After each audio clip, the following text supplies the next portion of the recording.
So this is the book that the empowerment coaching process that I use in my coaching is based upon. This book is, it has been written by a brilliant guy called David Hawkins. He was a professor at Harvard and he used kinesiology.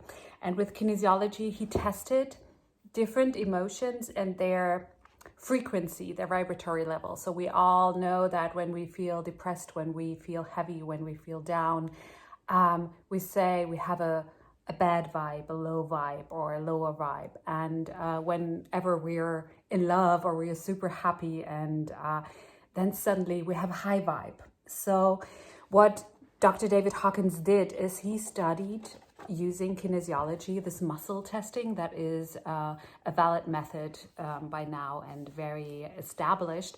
And he used it to test the frequency, the vibration of different emotions. And he found out that, this is the book, I don't know if you can see it, that shame and guilt are the lowest vibrating emotions there are. They're on a list which goes from 0 to 1,000 being enlightenment. Shame and guilt resonate very, very low. And he found out that shame and guilt are even emotions we are not born with. No baby says, oh my God, I pooped my diaper, I'm so ashamed. No baby does that. But shame and guilt are emotions that we have learned growing up.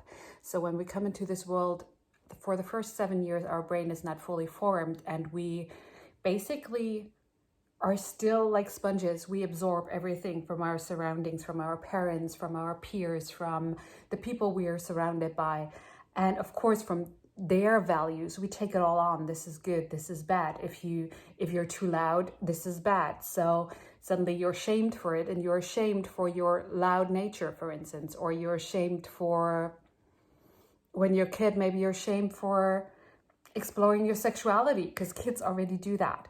So we take on all these things of this is good and this is not good, and we absorb basically also our parents and our surroundings notions of what to have shame around, what to feel guilty for. So in this empowerment coaching process, what I do is I help people shift up the emotional scale. So I've got tools to help people shift from shame to guilt to anger, to go higher, to guilt, to fear, to desire, to, oh, this is apathy, to anger, to pride. And then we come into courage. And when we're encouraged, this is the first of the more empowered levels. And then we can go up through neutrality, willingness, acceptance, reason. And then we come into the fun, really, really, really fun vibrations of love, joy, peace. And well, I have not met anyone who has mastered enlightenment yet, but maybe I'll eventually meet somebody. The notion is that when you're in a more empowered state emotionally, what happens is you see solutions instead of problems. So the lower your vibe is, the more your apathy, for instance, which is right above shame and guilt, is when you really feel stuck and you feel like your life is not in your control, and you feel like a victim to the outside circumstances, and you feel like your life is not in your hands. And what we do in empowerment coaching, we really look at where do these things come from? And most of the time they're stored in our unconscious. So we have taken on all of these beliefs that are actually limiting us. And back in the days when I studied sociology, what really stuck with me was this term self-fulfilling prophecy. And it now makes so much sense to me, because if I believe people will be mean to me, what I go out with in the world is like I look for confirmation of that. And what I will see is people being mean to me. And I will not see all the people who are also there being really kind, being really nice, being really supportive, because my focus, my belief is so that it narrows my focus. And all I see is the people who are being mean to me. And this then confirms my self-fulfilling prophecy, my prophecy of people will be mean to me. It gets confirmed. And I didn't know back in the day when I studied sociology why this term stuck with me so much, and it now makes so much sense. So this is why in coaching, not only do we use tools to really shift you higher to a more empowered emotional place from which you can see what you want to do and really how you can get there, the steps you can take, and you can also let go of the things that don't serve you anymore.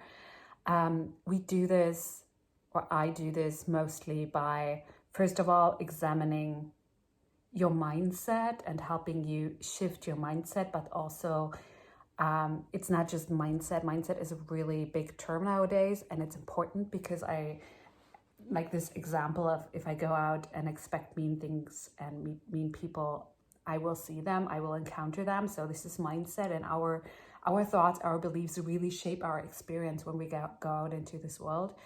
But it's also embodiment. So if something happened to me in my childhood, and it doesn't even have to be a huge, what we call trauma, like a sexual trauma or abuse or anything like that. As kids, we are so innocent and we are so open that even the smallest things, when we don't feel seen, we don't feel heard, we don't feel validated, what happens is that we feel wrong, and our emotions, we oftentimes cannot fully express them.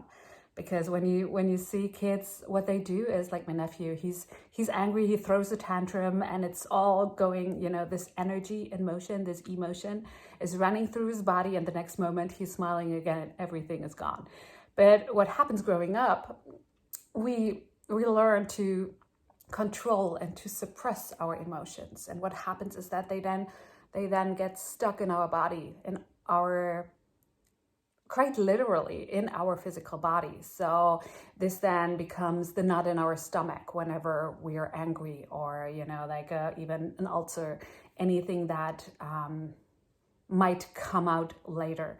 So if this happens, a belief has been so deep inside of you that it has gone unconscious. And this is like when we grow up, most of our beliefs, they're no unconscious. We have been programmed, and we run our lives from this programming. And most of the time, it can serve us, but most of the time, in many ways, it doesn't, and it limits us. It doesn't allow us quite often to really see who we truly are, besides what our parents think we should be, or how we believe we have to express in this world, how we believe we have to live, to make it, to be successful, or whatever it is.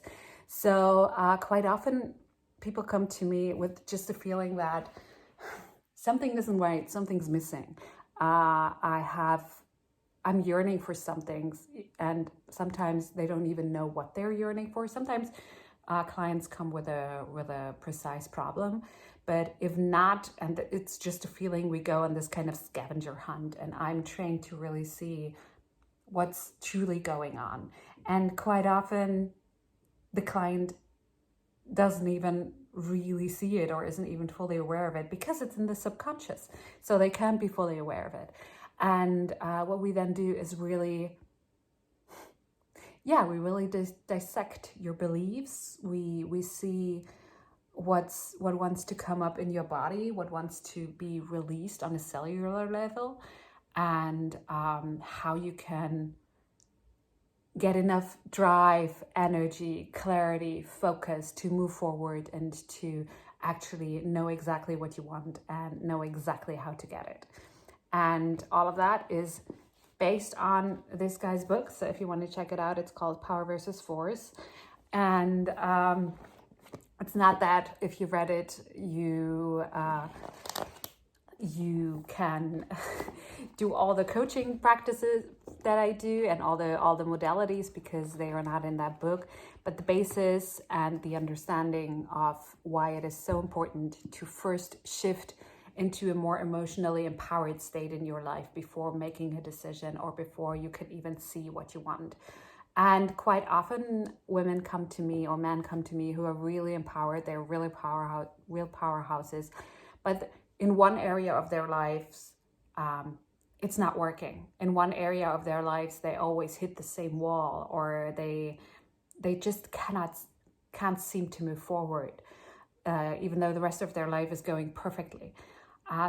And when this happens, it always has to do something with subconscious beliefs and subconscious programming. And what we do is we look at it, we dissect it, we help you, like I help the client really make a choice what they truly want, and show them how to let go of these old limiting blocking beliefs and how to move forward with integrity, with their values on board, and how to basically get out of the loop and take the leap and live the lives they truly want to live.